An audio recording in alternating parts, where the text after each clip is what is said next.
सोनी की दुकान पे डाका होने के बाद आज बुढ़ा के पूरे व्यापार मंडल ने कल शाम को जो बाजार बंद करने का निर्णय लिया,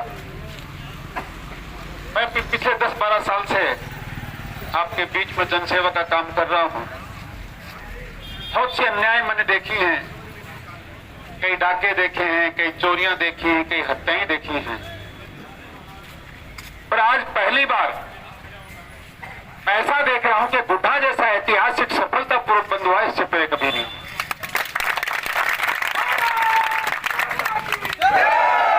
मित्रों, बाजारों को मैंने दो ही मामलों में बंद होते देखा है।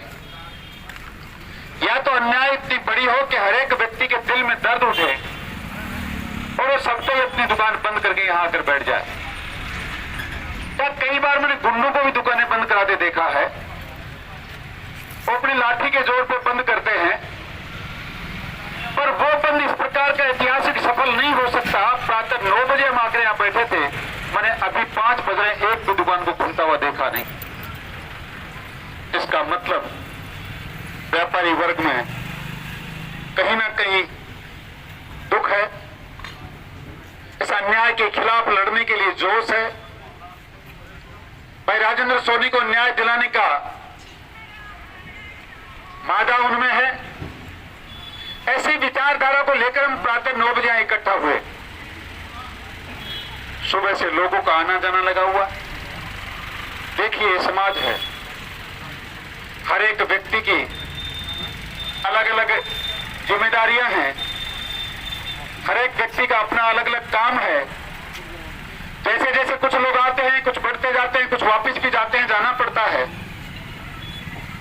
पर बाजार का बंद होना इस बात को का द्योतक है कि गुढ़ा में अन्याय तो हो रही है।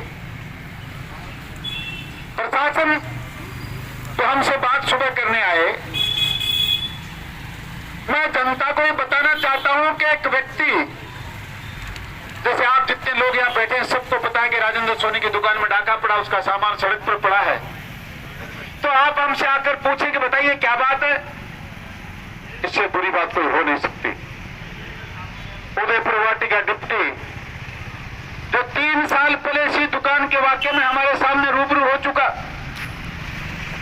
भाई महावीर झारझरिया की जब हत्या हुई तो हम लोग बैठे, व्यापार मंडल ने भी सबका सहयोग किया।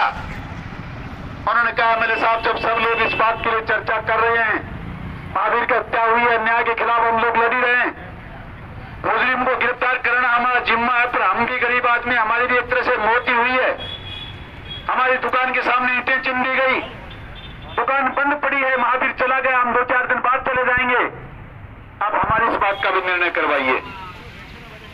4 दिनों तक के लगातार आला अधिकारी आए और अफसोस तो इस बात का है कि यह डिप्टी जो आज सुबह हमें राजनीति करने का तमगा देकर गया है, 2 डिप्टी साहब भी उस दिन वहीं थे। ये नाटक उस दिन भी किया इन्होंने। घंटों तक इधर से उधर घूमते रहे, वो उठा नहीं सकते, वो ला नहीं सकते, ईंटें किसकी हैं उसको नोटिस देंगे। मित्रों, इन नपुंसकों की भाषा हमेशा की ऐसी रही है। ये आज कोई नई बात नहीं हुई और हिजड़ों से कभी न्याय मिला भी नहीं है। न्याय तो आप जैसे सरदार लोग ले सकते हैं।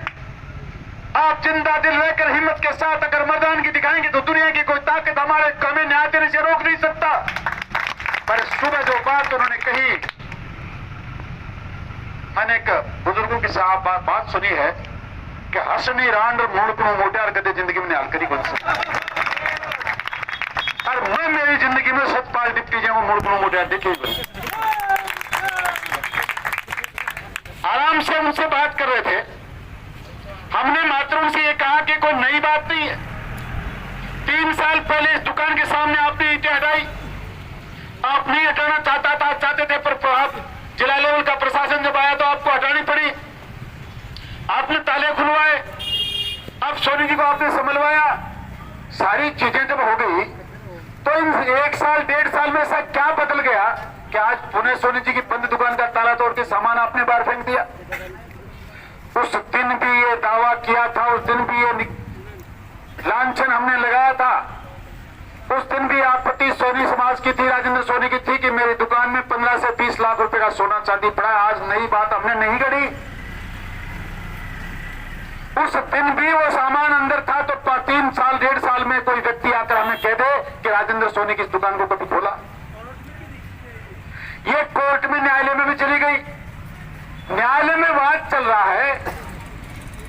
पुलिस ने खुद ने अपनी आंखों से देखा है और रातों रात आपने दुकान तोड़ के सामान फेंक दिया और डाके का मुकदमा भी तब दर्ज किया जब माननीय एसपी साहब के पास पूरा सोनी समाज जाकर मिलेगा। यानी गुड़ा के ऐसे चौको तो कुछ होते हुए नजर ही नहीं आया। मात्र इतना नहीं मित्रों, गुड़ा थाने के से 100 मीटर दूरी पर पूरी रात एक दुकान टूटती है, 20-20 क्विंटल की तिजोरियां बाहर निकलती हैं, शटर मशीनों से तोड़े जाते हैं, सोना चांदी लूटा जाता है और सुबह 6 बजे तक गुड़ा की पुलिस को कोई बात का पता नहीं चलता। ऐसे हिजड़ों का हम रख के करेंगे क्या?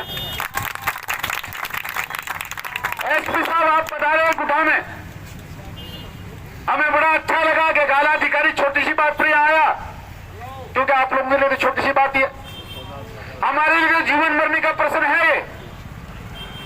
सोनी जी के बड़े भाई यहां मरने मारने को तैयार है, उनकी बहन आत्महत्या करने को तैयार है। मैं तो एसपी साहब आपसे मात्र इतना पूछना चाहता हूं कि आप यहां आकर 1 घंटा हुआ है, अब क्या ये देखने आए कि जनता कितनी ज्यादा है?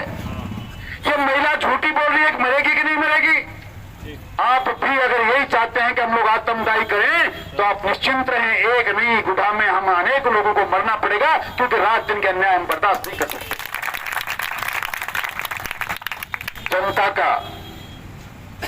जनता के धैर्य की परीक्षा लेने वालों को मैं अधिकारी नहीं मानता। प्रशासन चलाने वाले लोग दोनों पक्ष की सुनते हैं।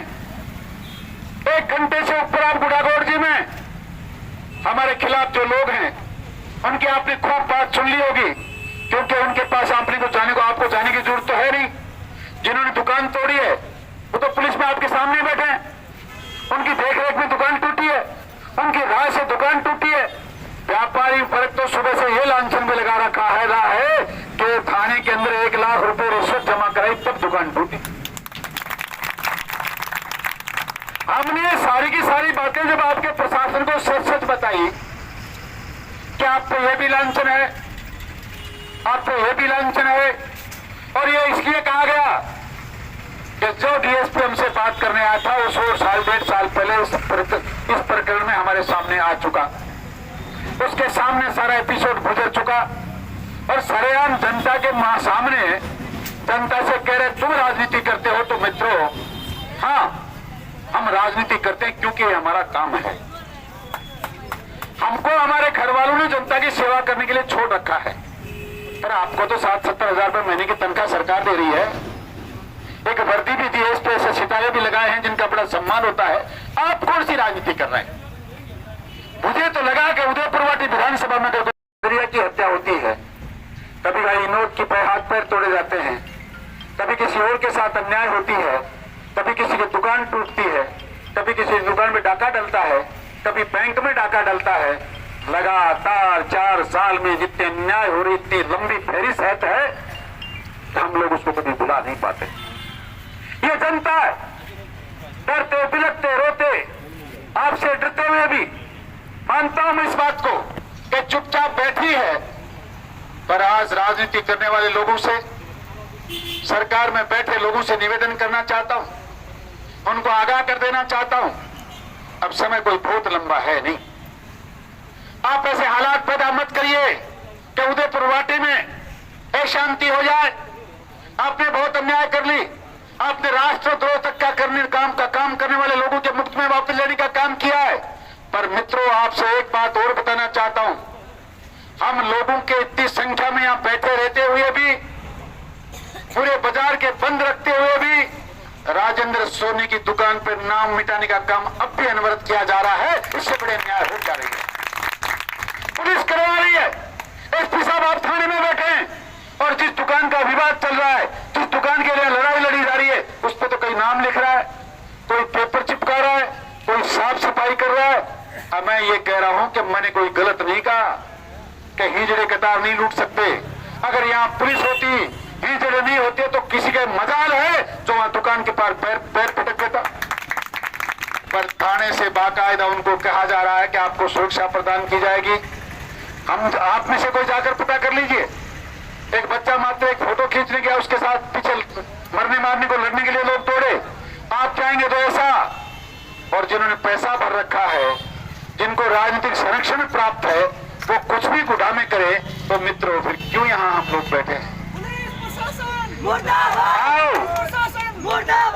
आओ बैठकर निर्णय करो, क्योंकि मैं आपका जनसेवक हूं। मैं अकेला कोई निर्णय करूंगा तो पहले ही डिप्टी कह के गया कि आप तो राजनीति करते हो।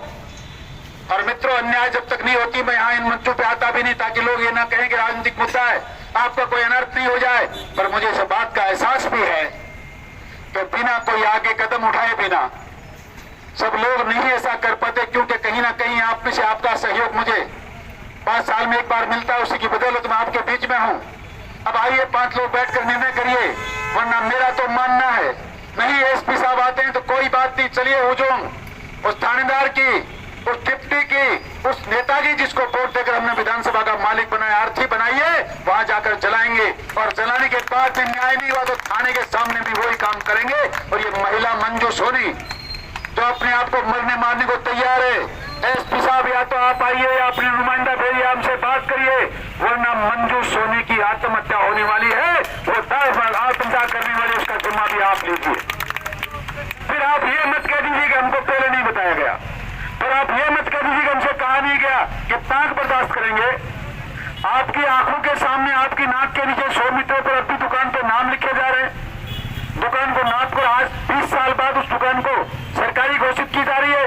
कोई बात नहीं, वाकई प्रशासन मानता है दुकान सरकारी है तो उसको सरकार के हाथ में तो दीजिए। आप गुड़क करके ऐसे थानेदारों को जो आपके यहाँ बैठे हैं, इन नपुंसकों के हाथ में तो हवाले करने देंगे नहीं। आप कलेक्टर के इसको समीक्षा में दे दीजिए, आप जिला लेवल तक किसी के अधिकार में दे दीजिए, क्योंकि ये तो 4 दिन बाद, महीने बाद, 2 महीने बाद गुड़क करके और फैसला करके उन्हीं को वापस दे देंगे। जो 3 दिन से लगातार उनके लिए यहाँ लड़ने मरने को तैयार है, प्रशासन अपना ईमान बेचने को तैयार है, अपनी वर्दी बेचने को तैयार है।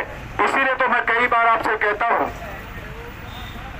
ये लोग जिनकी सरकार आज चल रही है, इनके लिए किसी शायर ने बहुत 4 लाइनें लिखी हैं कि इनका क्या विश्वास भारतीय देश धर्म ईमान बेचते हैं। इनका क्या विश्वास भारतीय देश धर्म ईमान बेचते हैं, सोने और चांदी की खातिर कलियों की मुस्कान बेचते हैं, जरूरत पड़े तो ताजमहल और गंगा का मैदान बेचते हैं, न जाने ये चोर कब कुर्सी की खातिर सारा हिंदुस्तान बेचते हैं।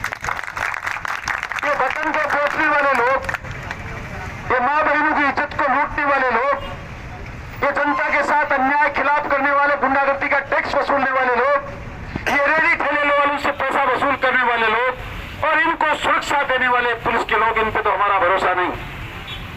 अगर कोई न्याय करना चाहता है प्रशासन, वाकई वो दुकान सरकारी जमीन में है, तब तो इनको गुड़क करके कलेक्टर के हवाले करिए। जिस दिन वो न्याय होगा, जिसकी होगी मिल जाएगी, नहीं वो सरकार के पास ले जाएगी। और वरना दुकान हमारी है, हमारे पास अनुबंध है, हम किराया देते आ रहे हैं। आज हमारी दुकान संभलाइए, हमारा 20 लाख का सोना चांदी जो लूटा गया है अभी जमा करवाइए। सुबह डिप्टी कह रहा था वो मूर्खना मोटार, तो हमने FIR दर्ज कर ली, हम न्याय कर लेंगे। काहे की न्याय कर लोगे? लूटने वाले दुकान के सामने खड़े, FIR दर्ज हुई है, डाका का केस लगा है, यहाँ तो थप्पड़ मारने वालों को रात को गिरफ्तार करते हो, वो नहीं आता तो पूरे परिवार को उठा के लाते हो, और हमारे साथ अन्याय हुई है उसका कुछ नहीं। मित्रों, चुप बैठने से कुछ नहीं होने वाला। राम सिंह जी ठीक कह रहे थे कि खामोश मिजाज जिंदगी तो मैं जीनी नहीं देगी। अब इस दौर में जीना है तो कोहराम मचाओ, और कोहराम ऐसा मचाओ कि प्रशासन आपके सामने नतमस्तक हो जाए, आपसे बात करने के लिए नहीं, आपको न्याय देने के लिए मजबूर हो जाए। इसलिए हिम्मत रखो, और हिम्मत से हौसला करके, क्योंकि